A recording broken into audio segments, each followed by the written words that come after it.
Oye, yo he estado en Europa unas 4 o 5 veces, he Ujú, visitado diferentes países, pero bueno, te platiqué que estudié relaciones ujú, internacionales, tengo un doctorado también al respecto y he leído muchísimo de, pues, de la revolución industrial, he leído muchísimo del siglo XIX, de la emergencia de los imperios y su expansión, imperios europeos y su expansión por el mundo, ujú. y sobre todo en el siglo XX, ¿no? Los colapsos de los sistemas económicos después de la Primera Guerra Mundial en algunos países, los dorados años 20 en otros, la caída de Wall Street en otros.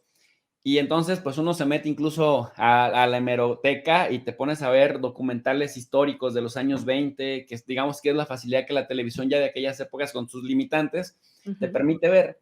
Y luego, pues vienen las guerras, el periodo de la entreguerra y estos difíciles años 40, 50, en donde realmente las principales ciudades de los principales países en términos económicos están arrasados y están en reconstrucción.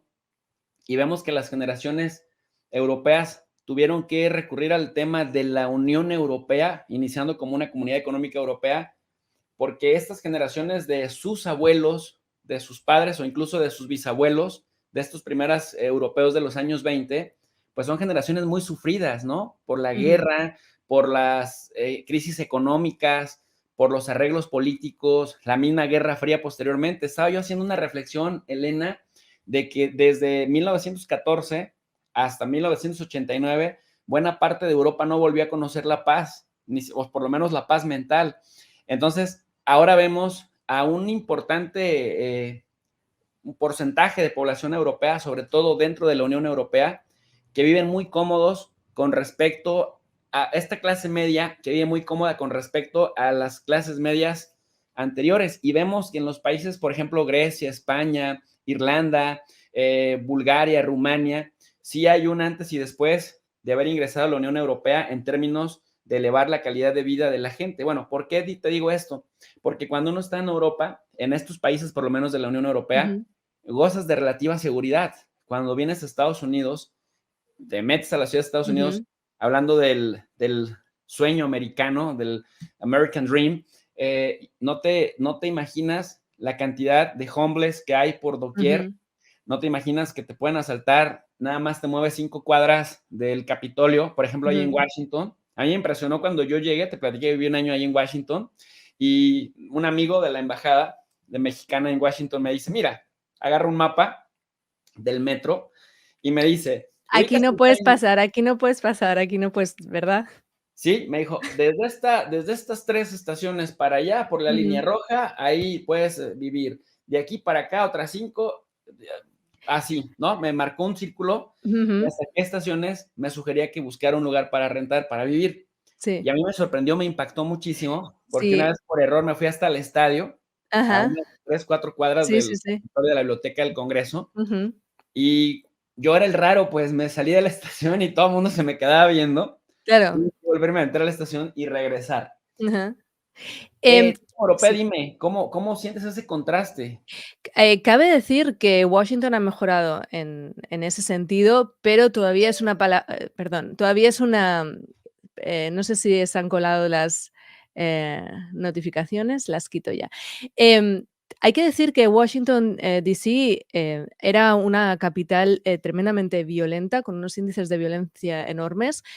Ha mejorado en los últimos años, o sea, en la última década más o menos, pero cabe destacar que en los últimos años los índices de violencia han vuelto a subir. Ha mejorado relativamente y te digo esto porque yo incluso vivo en uno de esos barrios que son em, muy peligrosos, de los que las corresponsales internacionales no pisan ni reportean. Bueno, yo vivo aquí.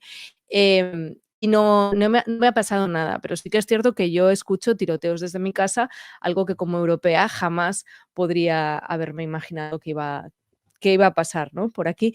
Em, Cabe destacar eso, que la última década mejoró, pero en los últimos años, debido a lo que narro en el libro, ¿no? A cómo ha subido ese pico de desigualdad, la desigualdad se traduce en violencia, ¿no? Y los homicidios, la violencia armada, etcétera, etcétera, han ido en aumento en los últimos años, sobre todo en las grandes ciudades. Siguen yendo en aumento, y no solo en Washington, D.C., en Nueva York, Chicago, etcétera, etcétera. Hay barrios de las grandes ciudades de Estados Unidos que son auténticas ciudades sin ley, ¿no? Que los europeos no pueden imaginar, con un nivel de violencia enorme, y eso se traduce en el día a día de los estadounidenses. Pero bueno, más allá de esos barrios, la normalización de la violencia en este país está más o menos generalizada, ¿no? Todos, incluso a nivel generalizada y ciertamente y tristemente normalizada. Eso pasa también a nivel internacional cuando reporteamos sobre los tiroteos, ¿no? O como lo que sucedió en el metro de Nueva York la semana pasada. La gente dice, ¡guau!, un día normal en Estados Unidos. No, no debería ser normal, ¿no? No deberíamos de normalizar que Estados Unidos sea la nación del planeta con más armas per cápita, ¿no? Que tengas, no sé, son 10 veces más posibilidades de morir por violencia armada en este país que en cualquier otro país de la OCDE. Deberíamos hacernos preguntas de por qué esto es así y por qué esto sucede, ¿no? Incluso, mira, con lo que te decía del prisma, ¿no? De cómo se informa desde aquí, cuando se habla del debate de las armas en Estados Unidos, ese debate de las armas es inexistente. Lo que demócratas abogan y republicanos están en contra de es, por ejemplo, hacer universales los background checks, ¿no? O sea, mirar los antecedentes de las personas, o prohibir las armas que son de uso militar, ¿no? Las que no tienen tope a la hora de disparar balas. Esos son los debates que hay sobre las armas. No hay un debate real sobre poner violencia a algo que está intrínseco en el ADN de esta nación. Em, ¿Con esto qué quiero decir? En el libro, una de las cosas que intento explicar es que todos estos problemas que nos intentan vender como atomizados, ¿no? O que no tienen nada que ver, están perfectamente unidos, ¿no? Los unos a los otros. La violencia de Estados Unidos no se entiende sin las enormes tasas de desigualdad que genera el neoliberalismo capitalista que está asolando la clase trabajadora de este país. No se comprenden si no se pone la lupa en el racismo que subyace, ¿no? En una sociedad levantada a base de esclavismo, y que sigue suponiendo que mayoritariamente el porcentaje de las personas que están privadas de libertad en este país sean de color, ¿no? Em, Esto es así, creo que es lo que se falla a la hora de radiografiar este país, ¿no? Fuera, ¿no? Llegamos y nos llama la atención, ¿no? Ese nivel de violencia. A veces, bueno, es que son esos barrios que son muy violentos, o bueno, es que eso es una cosa de esta ciudad o la otra. No, al final todo vienen a ser consecuencias las consecuencias más llamativas, ¿no? De una enfermedad que es sistemática, ¿no? Y es cómo se concibe el crecimiento y la explotación capitalista en este país, y que genera esos niveles de desigualdad y de violencia.